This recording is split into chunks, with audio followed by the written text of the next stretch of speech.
Endi inson dunyoda yashar ekan, albatta ustiga bir musibatlar keladi, qiyinchiliklar, mashaqqatlar.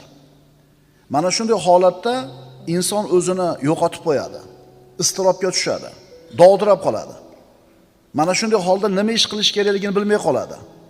Ammo mu'min mana shunday holatda Robbis tomonidan yuboriladigan sakinatga ega bo'ladi, u xotirjam bo'ladi. Mana shunday bir mashaqqat, qo'rquv, xavotir, vahima kelgan paytda mu'min banda Allohga qanchalar yaqin bo'lsa, islomida, iymonida qanchalar mustaqim bo'lsa, taqvosida qanchalar mustahkam bo'ladigan bo'lsa, shunga yarasha Alloh taolo unga sakinatni tushiradi. Xotirjam bo'ladi. Kim aytgani bo'ladi deydi? Alloh aytgani bo'ladi deydi. Hammani boshini qo'tirib qo'ygan, hayron qoldirgan, aqllarni qulflab qo'yadigan balolar, musibatlar kelganda Alloh o'zini mana shunday taqvoli mo'min bandasini qalbiga sakinatni tushiradi. Ana shu sakinat sababli mo'min xotirjam turadi, dovdirab qolmaydi. Mana payg'ambarimiz sollallohu alayhi vasallamning hijrat kunini eslaylik. Rasululloh sollallohu alayhi vasallam 10 dan ortiq sababni qilib eson-omon Madinaga yetib olishligi uchun 10 dan ortiq sababni qildilar, g'orda o'tiribdilar. Lekin bu sabablarni bittasi ham foyda qilmadi. Quraysh o'sha g'orda oldiga bordi. Rasululloh sollallohu alayhi vasallam va Abu Bakr Siddiq radhiyallohu anhu ularni oyoqlarini ko'rib turishar edi. Shunda Abu Bakr Siddiq xavotirga tushdi, yig'ladi. Nimaga yig'layapsiz ey Abu Bakr? Ya Rasululloh, agar engishib bittasi oyog'ini tagiga qaraganida bizni ko'rib qolar edi. Payg'ambarimiz nima dedilar? Mana Alloh tomonidan tushirilgan sakinatki, iz yaqulu li sohibihi la tahzan, innalloha ma'ana. O'shanda o'zining sohibiga aytgan edi, mahzun bo'lmang, zero Alloh biz bilan birgadir. Mana haqiqatan qo'rquv holati, xavotir. 10 ta odammi, 20 ta odammi mushriklar chiqib g'orda oldiga kelishdi. Izlar shu g'orga kirib ketayotganligini ko'rishdi. Lekin bittasi engashib qaramadi. Mana shunday bir xatarli holatda qalbida sakinati bor payg'ambarimiz sollallohu alayhi vasallam o'zini hamrohini nima qilyaptilar? Tinchityaptilar. Xotirjam bo'ling. Ma zannuka ya Abu Bakr bi isnayn, Allohu salisuhuma. 3-she'riga Alloh bo'lgan ikkita odam haqida qanday gumondasiz ey Abu Bakr? Ana sakinat. Xandaq kuni, Hunayn kuni, Hudaybiya kunlari. Bularni bari musulmonlar uchun mashaqqatli, istirobli, qo'rquvli kunlar edi, shiddatli kunlar edi. Alloh hammamizni o'zini ofiyatda saqlasin, lekin bandamiz boshimizda har xil kunlar bor. Mabodo mana shunday bir mashaqqatli, qo'rquvli kunlar kelib qoladigan bo'lsa, agar biz mo'min bo'ladigan bo'lsak, chinakam mo'min bo'ladigan bo'lsak, Alloh tomonidan albatta sakinat keladi. Qalbimiz xotirjam bo'ladi. Birodarlar, biz namoz haqidagi ilmni bir o'rganamiz, bo'ldi. U o'zgarmaydigan ilm. Sarf, nahv, arab tili grammatikasini o'rganamiz, bo'ldi. Qiyomatgacha bir xil turadi. Ro'zani fiqhini o'rgandik, zakotni fiqhini o'rgandik, tamom, bu o'zgarmay bir xil turadi. Ammo birodarlar, nafs tarbiyasi, qalb tarbiyasining ilmi juda ham muhim. Chunki qalb bir xil turmaydi hech qachon. Doim nima bo'lib turadi? O'zgarib turadi.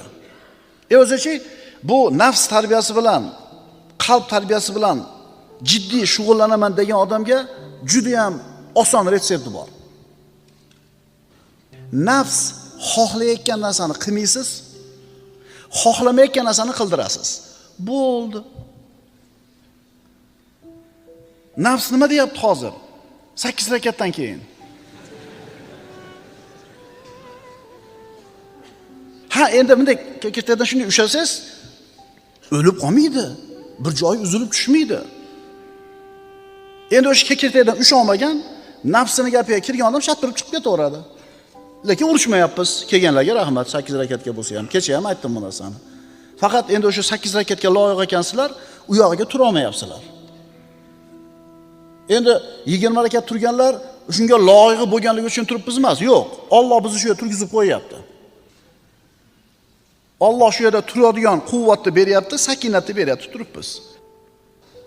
Tushundinglarmi ukalar? Nafsni tarbiyasini formulasi juda ham oson. Agar ikki og'iz gap bilan gapirish kerak bo'lsa, u xohlayotgan ishni qilmaysiz, xohlamayotgan ishga majbur qilasiz. Bo'ldi. Bir kun qiylanasiz, 2 kun olishasiz nafsingiz bilan, 3 kun olishasiz shaytoningiz bilan, keyin nafs ko'nikib qoladi. To'g'rimi, sigaretni tashlagan akalar? 3 kun 4 kun qiylangansizlar, keyin nima bo'ldi? Ana shu sakinat birodarlar. Bizni Allohga bo'lgan iymonimiz, ixlosimiz va istiqomamizga bog'liq bo'ladi. Shuni unutmaslik kerak. Qanchalar Alloh yaxshi ko'rgan taqvoli banda bo'lasiz, shu sakinat shuncha ko'proq tushadi sizga. U sakinat kimga beriladi? Rohatli, yengil, oson kunlarida Allohni tanigan mo'minlarga. Yengil, farog'atli kunlarda Allohni tanigan bandalar, bunaqa bandalarning ustiga mashaqqat kelsa, shu kunlarda Alloh taolo ularni taniydi, biz aytayotgan sakinatni beradi. Hadis sharifda aytilganidek, yengil kunlaringda Allohni tanigin, yengil kunlaringda Allohni tanigin, yaxshi kunlaringda, mashaqqatli qiyin kunlaringda Alloh seni taniydi. Allohga inobat qilish degani Allohga qaytish degani. Allohga iltijo qilish degani, Allohga yolvorish degani inobat. Inobat ikki xil bo'lar ekan. Rububiyat inobati, ulug'iyat inobat. Rububiyat inobatini hamma qilar ekan. Mo'minmi, kofirmi, erkakmi, ayolmi, olimmi, omimi, boymi, kambag'almi, millati, irqi qanaqa bo'lishidan qat'iy nazar odam zoti borki, rububiyat inobatini qiladi, iltijosini. Qachon qiladi? Samolyot silkinishni boshlaganda ateist ham nima deydi? Ey Rob deydi. Kemaga chiqib, katta to'lqinlarga kema urilib, chaqalib, to'ntarilib ketishiga xavotir bo'lganda ey Xudo deydi. Ateistlik ham esdan chiqib qoladi.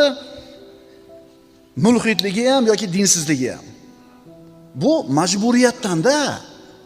Allohni tanimaydi, lekin boshiga musibat tushganda Alloh deydi. Endi ulug'iyat inobat qanaqa bo'ladi? Yengil kunlarida ham Allohni taniydi. Yengil kunlarda Allohning hukmida, yengil kunlarda Alloh taologa yaxshi ko'rib ibodat qiladi. Endi bunaqa bandasini Alloh qiylangan kunida albatta o'zini holiga tashlab qo'ymaydi. Tushunarlimi? Yengil kunlaringda Allohni eslagin, Allohni tanigin, Alloh ham seni nima qiladi? Taniydi, eslaydi. Ulamolardan biri aytadi: ustimga mashaqqat kunlari keladigan bo'lsa, sakinat haqidagi oyatlarni o'qiyman. Ana shu narsani o'qir ekan, ustimga qiyinchilik kelganda shu sakinat oyatlarini o'qib, uni ta'sirini hayotimda his qildim deydi. Mana shu nasihat ko'rsatma birodarlar. Agar ishlar og'irlashsa, qalb iztirobga tushsa, sakinat oyatlarini tilovat qiling. Bu sakinat Alloh taolo mo'min bandalarga ato qilgan inomi bo'ladi. U mo'minlarga xos bo'ladi. Sakinatning ta'rifi. Sakinatning asli xotirjamlik va viqor. Xotirjamlik va viqor. Masalan, falonchi odamda sakinat bor desa, demak uni qalbi xotirjam, ichi xotirjam, ustida viqor bor. Haybat bor, salobat bor. Baqir-chaqir qilish, qo'rqish, yig'i solish, asablarda buzilishi bu birodarlar sakinatni ziddi. Sakinatni nozik ta'rifi. Qalbda xotirjamlik va a'zolarda sokinlikni bor bo'lishi. Insonning ichi ham osoyishta, tashqi ham osoyishta. Bilasizmi, shunday bir aktyor odamlar bor. Asabi o'lgan, g'azabi qaynab turibdi. Ichida vulqon qaynab turibdi-yu, ammo tashqarisida xotirjam tura oladi. Biz bunaqa, bu aktyor bu. Biz bunaqa xotirjamlikni aytmayapmiz. Biz aytayotgan xotirjamlik, sakinat ustida qanday osudalik, viqor, xotirjamlik bo'lsa, qalbida ham shu narsa bor. Mo'min banda osoyishta bo'ladi, sokin bo'ladi. Xuddi salobatli bir tog'dek. Mo'min jazavaga tushmaydi, vahimaga tushmaydi, panika qilmaydi, yiqilib qolmaydi, o'zini yo'lidan chiqib ketmaydi, idish tovoqni yerga urmaydi, eshikni tepmaydi, so'kinmaydi, xotirjam bo'ladi, halim bo'ladi. Mana shu kishini muomalada, odamlar bilan qilayotgan muomalasida muloyim, halim bo'lib turganligi uni qalbida sakinat borligiga bir ishora bo'ladi. Birodarlar, bilasizmi, xulq, go'zal xulqlarning sayyidi bu hilm deyiladi, muloyimlik. Shuning uchun aytiladi, kadal halimu an yakuna nabiyan. Halim odam, muloyim odam nabiy bo'lishiga sal qoladi. Nabiy bo'lmaydi, hech kim payg'ambar bo'la olmaydi, ammo halim odam nabiylikka yaqin bo'lib qolar ekan. Endi hammamiz o'zimizni halim deb bilamiz-da, to'g'rimi?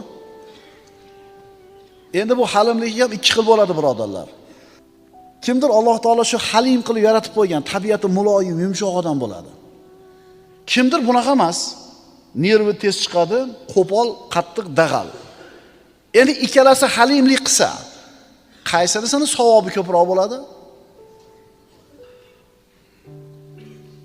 Muhim narsa, agar qalbga sakinat o'rnashgan bo'lsa, kirgan bo'lsa, uni xotirjam qilib qo'yadi. Tana a'zolari sokin bo'ladi, viqor bo'ladi, tili hikmat va haqni so'zlay boshlaydi. U bilan yolg'on, fahsh, botil, bekorchi so'zlar orasi to'silib qoladi.